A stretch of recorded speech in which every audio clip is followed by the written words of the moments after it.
Hello students, आजिर video को जुक्त दुई कला स्रोतर समस्त रेगुलर एवं एक्स रेगुलर पिला माननकु स्वागत करुची।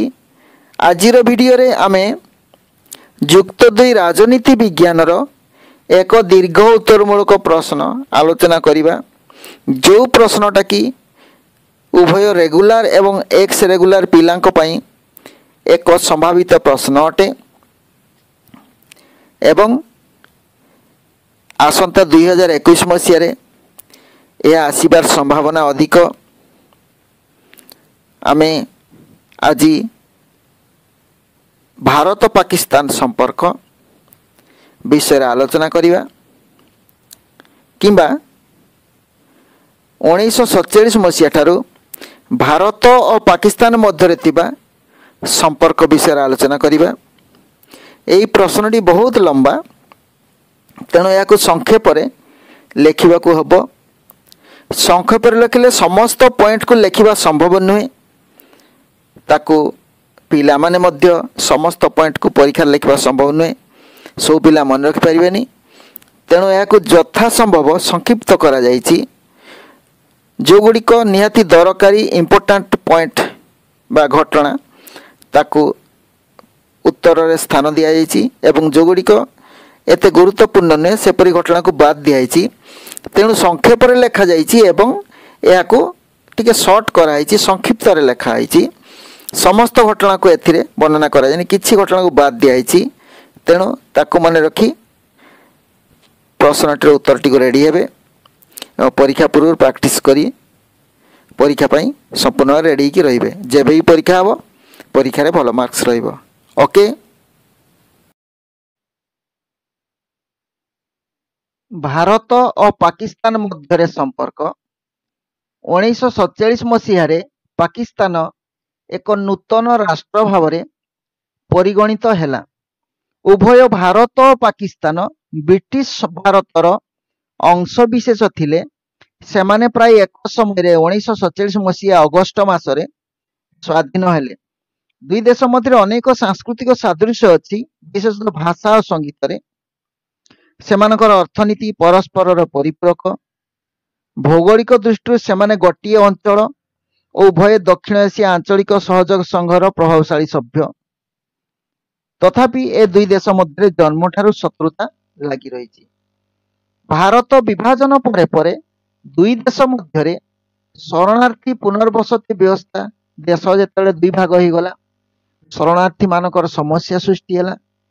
किछि मुसलमान लोक भारत छाड़ी पाकिस्तान को चली गले आ पाकिस्तान हिंदू माने भारत को चली आसिले।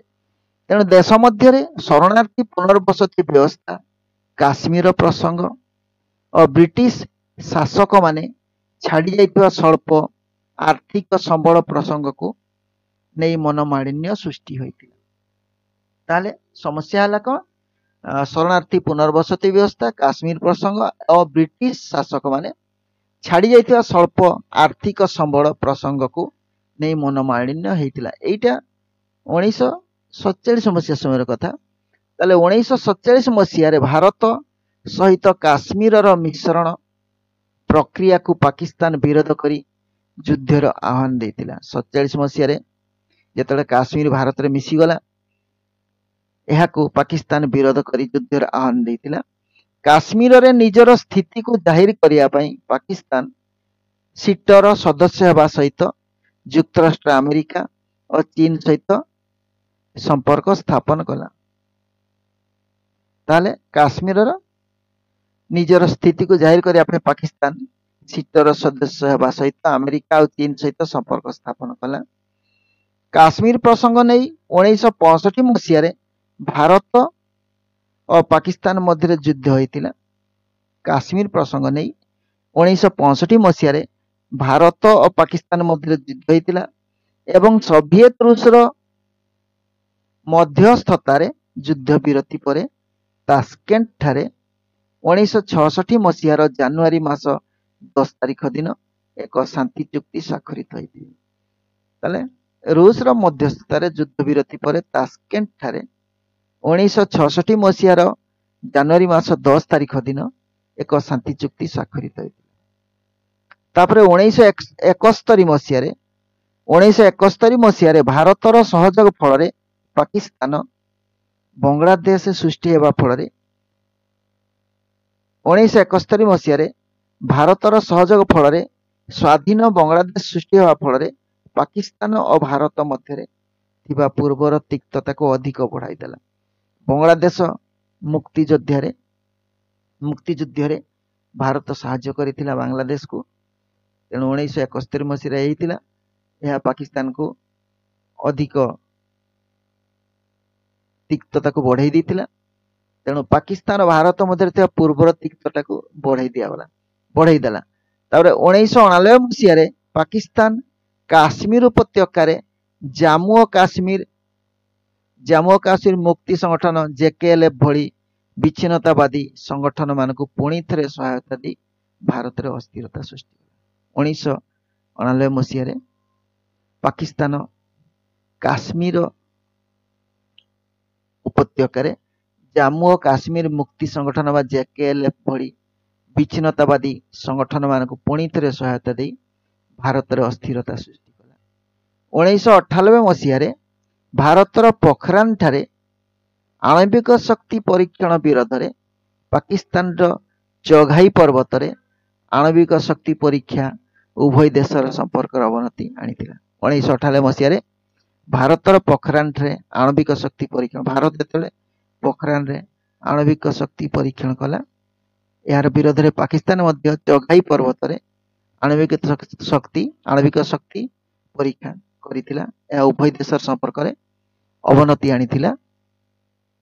ଉଭୟ ଦେଶର ସମ୍ପର୍କରେ ଉନ୍ନତି ଆଣିବା ପାଇଁ ବାଜପେୟୀ ସରକାର 1999 ମସିହାରେ ଉଭୟ ଦେଶ ମଧ୍ୟରେ ବସ୍ ଚଳାଚଳ କରାଇବା, କ୍ରିକେଟ, ହକି ଇତ୍ୟାଦି ଖେଳର ଆୟୋଜନ ପାଇଁ ନିଷ୍ପତ୍ତି ନେଇଥିଲେ।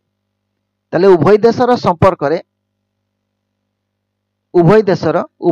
ସମ୍ପର୍କର ଉନ୍ନତି ଆଣିବା ପାଇଁ ବାଜପେୟୀ ସରକାର 1999 ମସିହାରେ ଉଭୟ ଦେଶ ମଧ୍ୟରେ ବସ୍ ଚଳାଚଳ କରାଇବା, କ୍ରିକେଟ, ହକି ଇତ୍ୟାଦି ଖେଳର ଆୟୋଜନ ପାଇଁ ନିଷ୍ପତ୍ତି ନେଇଥିଲେ। 1999 ମସିହାରେ ହୋଇଥିବା କାର୍ଗିଲ ଯୁଦ୍ଧ କାଶ୍ମୀର ପ୍ରସଙ୍ଗକୁ ବିଶ୍ୱ ଦରବାରରେ ପହଞ୍ଚାଇଛି।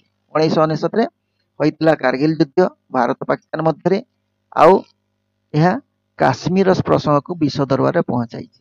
ତାପରେ ଦେଖିବା ମୁମ୍ବାଇ ତାଜ ହୋଟେଲ ଆକ୍ରମଣ ଓ ପଠାନକୋଟ ବାୟୁସେନା ଶିବିରକୁ ଆକ୍ରମଣ ପାକିସ୍ତାନ ତରଫରୁ ହୋଇଥିଲା।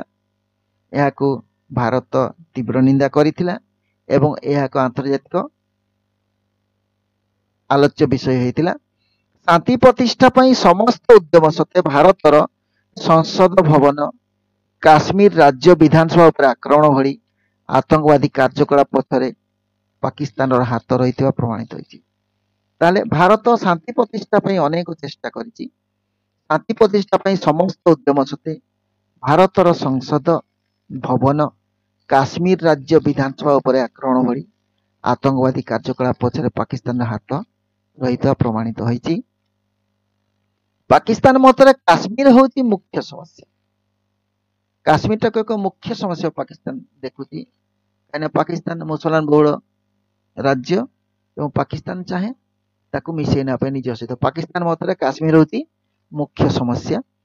ଭାରତ ପାଇଁ ମୁଖ୍ୟ ସମସ୍ୟା ହେଉଛି ସୀମାପାର ଆତଙ୍କବାଦ, ଯାହା ପାକିସ୍ତାନ ଦ୍ୱାରା ପ୍ରଯୋଜିତ। ଭାରତ ପାଇଁ କ'ଣ ହେଉଛି? ଭାରତ ପାଇଁ ମୁଖ୍ୟ ସମସ୍ୟା ହେଉଛି ସୀମାପାର ଆତଙ୍କବାଦ, ଯାହା ପାକିସ୍ତାନ ଦ୍ୱାରା ପ୍ରଯୋଜିତ। ଅନ୍ୟ ଏକ ବିବାଦ ହେଉଛି ସିଆଚିନ୍ ହିମବାହ ପ୍ରବାହ। ସିଆଚିନ୍ ହିମବାହ ପ୍ରବାହ, ଏଇଟା ଟିକେ ଭୁଲ ଅଛି, ପ୍ରବାହ ଦେଖାଯିବ, ପ୍ରବାହ ଏଇଟା ଏଇଟା ପ୍ରବାହ, ହିମବାହ ପ୍ରବାହ, ସିଆଚିନ୍ ହିମବାହ ପ୍ରବାହ। ଏଠାରୁ ଭାରତକୁ ହଟିବାକୁ ପାକିସ୍ତାନ ଦାବି କରୁଛି। ସିଆଚିନ୍ ଅଞ୍ଚଳରୁ ଭାରତକୁ ହଟିବା ପାଇଁ ପାକିସ୍ତାନ ଦାବି କରୁଛି। 1960 ମସିହାରେ ଭାରତ ପାକ୍ ସିନ୍ଧୁ ନଦୀ ଯୋଜନା ଏକ ଜଳ ବିବାଦ ରୂପେ ଏବେ ବି ରହିଛି। 1960 ମସିହାରେ ଭାରତ ପାକ୍ ମଧ୍ୟରେ ଯେଉଁ ହେଇଥିଲା ସିନ୍ଧୁ ନଦୀ ଯୋଜନା ଏକ ଜଳ ବିବାଦ ରୂପେ ଏବେ ବି ରହିଛି। 1972 ମସିହାର ସିମଳା ରାଜିନାମା ଭାରତ ପାକିସ୍ତାନ ସମ୍ପର୍କରେ ବନ୍ଧୁତ୍ୱର ଏକ ନୂତନ ଯୁଗ ଆରମ୍ଭ କରିଥିଲା। ଭାରତ ପାକିସ୍ତାନ ଓ ବାଂଲାଦେଶ ମଧ୍ୟରେ ଢାକାଠାରେ 1998 ମସିହା ଜାନୁଆରୀ 15 ତାରିଖରେ ବାଣିଜ୍ୟ ଶିଖର ସମ୍ମିଳନୀ ଅନୁଷ୍ଠିତ ହୋଇଥିଲା। ଏଇଟା ହେଲା କେତେ 1998 ମସିହା ଜାନୁଆରୀ 15 ତାରିଖରେ ଭାରତ ପାକିସ୍ତାନ ଓ ବାଂଲାଦେଶ ତିନୋଟି ଦେଶ ମିଶି ଏକ ବାଣିଜ୍ୟ ଶିଖର ସମ୍ମିଳନୀ କରିଥିଲେ ଢାକାଠାରେ, ବାଂଲାଦେଶ ରାଜଧାନୀ ଢାକାଠାରେ।